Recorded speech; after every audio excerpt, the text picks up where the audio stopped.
Yeah, well, I think we are frustrated, but we're still pretty calm about that. I think everybody would like to have seen clarity this week on the withdrawal agreement. Time is moving on. Ratification mechanisms are going to take time, whether that's in Westminster or in the European Parliament. And so I think there was a real effort over the last 10 days by the two negotiating teams to intensify engagement so that they could have a set of recommendations for political leaders this week. That hasn't proven possible. Yesterday, the negotiating teams agreed to disengage effectively until after this week's European Council meeting. That is frustrating and disappointing from an Irish perspective, as the country that is more exposed to the fallout of Brexit than any other EU country, obviously outside of the UK itself.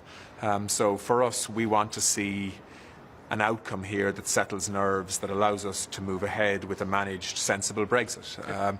I still think it's possible to do that, but clearly it's going to take a bit more time than many people had hoped. But to draw that balance and to get it over the line for this last percent, and the biggest percent being the Irish border issue, judging the British position and knowing how far perhaps Theresa May can go, spell out, can you give clarity on what it is that you think needs to happen for the British side to make it work, to get a deal?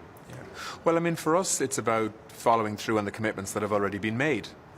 That's what I keep saying. It's what the Irish government keeps saying. We're not looking for anything new here.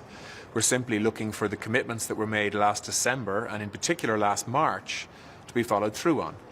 Last December, it was agreed that in the absence of agreeing something better, there would be a backstop in place, which essentially means that the UK would maintain full alignment with the rules of the customs union and single market in the areas necessary to protect North-South cooperation on an all-island economy and the peace process or the peace agreement.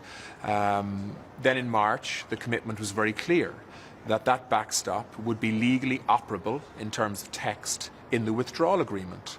And it would be there unless and until something better was agreed. So in other words, nobody wants to ever trigger the backstop, but it needs to be there as an insurance mechanism to calm nerves that we're not going to see physical border infrastructure re-emerging on the island of Ireland. So those commitments have been made in writing by the British government. And what we're saying is we want no more and no less than the follow-through of those commitments, and that's what needs to happen. A backstop can't be time limited. That's new. It hasn't been there before. Nobody was suggesting in March that a backstop would be time limited in terms of picking a date in the future as an endpoint for the backstop. The backstop will, unfortunately, will be there unless and until something else is agreed. But unless you have something to replace it, well, then the backstop needs to be there, if you like, as an insurance mechanism. And that's all we're asking for. That's all the Michel Barnier task force is also looking for. And I believe Theresa May is absolutely genuine in terms of following through on the commitments that she's made. I believe she recognises the complexity of politics in Northern Ireland and the politics of the island of Ireland. That is why she has given guarantees that there would not be physical border infrastructure re-emerging on the island of Ireland, because she knows the corrosive effect that would have on relationships. So to her credit, she is trying to deal with the complexity of Britain's responsibilities shared with Ireland towards the peace process on the island of Ireland, at the same time as delivering a Brexit that British people voted for.